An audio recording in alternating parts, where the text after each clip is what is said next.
तो डिस्कस करते हैं कंजर्वेशन ऑफ मोमेंटम। क्या कहता है, किसी भी बॉडी का बिफोर कोलिजन और आफ्टर कोलिजन मोमेंटम क्या रहता है, सेम रहता है। तो टोटल मोमेंटम बिफोर कोलिजन इसके इक्वल होगा total momentum of after collision.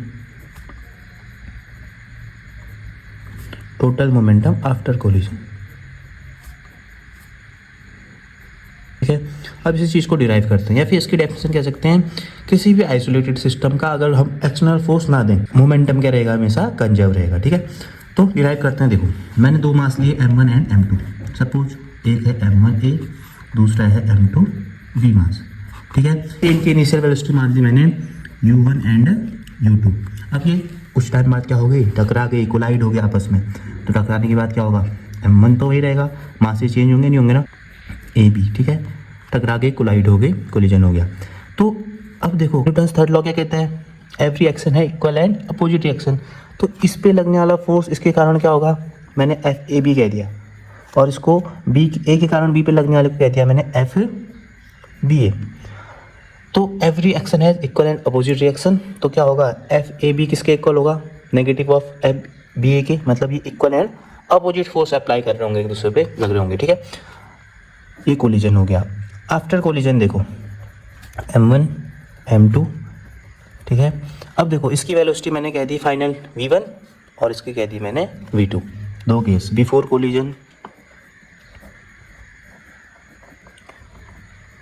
जब कोलिजन हो गया, और ये हो गया आफ्टर कोलिजन। इतना ठीक है। अब हमने डिराइव करने हैं कंजर्वेशन ऑफ मोमेंटम की इक्वेशन को, ठीक है।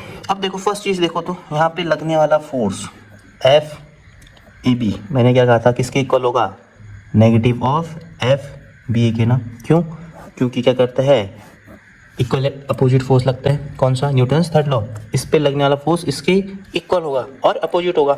तो बताओ F इक्वल टू क्या पढ़ा था हमने, MA मास इंटू एक्सलेशन।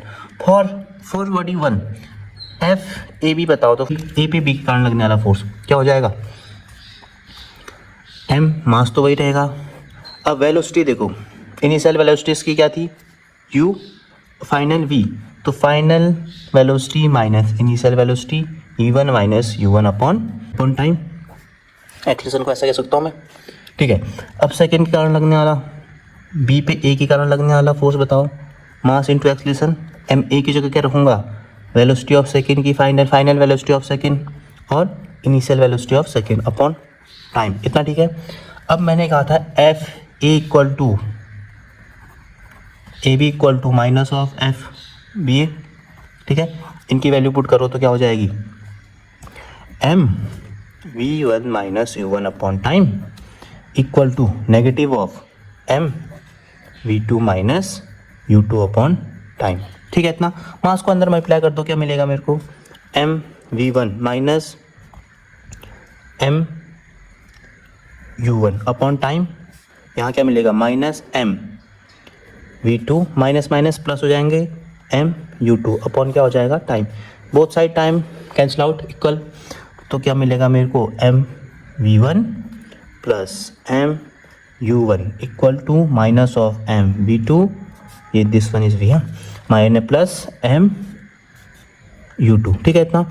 अब देखो मैं क्या करता हूँ, V वालों को एक साथ रख दूँ तो क्या हो जाएगा, V को इधर लाओ, MV1, this one is minus MV1, ये इधर आके क्या हो जाएगा, प्लस MV2, ठीक है। इतना इक्वल टू MU2, ठीक था, ये माइनस इधर जाके प्लस हो जाएगा तो MU1। रीअरेंज कर दो तो इनको अच्छे से, तो MV1 plus MV2 equal to क्या मिल गया, MU2 प्लस MU1, ठीक है। तो ये क्या हो गया, कंजर्वेशन ऑफ मोमेंटम की इक्वेशन मिल गई, ठीक है। इसको मैं ऐसे लिख सकता हूँ, M1U1 plus M2U2 equal to V1 M1V1 plus M2V2, इतना ठीक है। तो ये क्या है, conservation of momentum. Initial momentum equal होगा फाइनल मोमेंटम के, क्योंकि इनिशियल वेलोसिटीज हैं और ये फाइनल वेलोसिटीज हैं, ठीक है।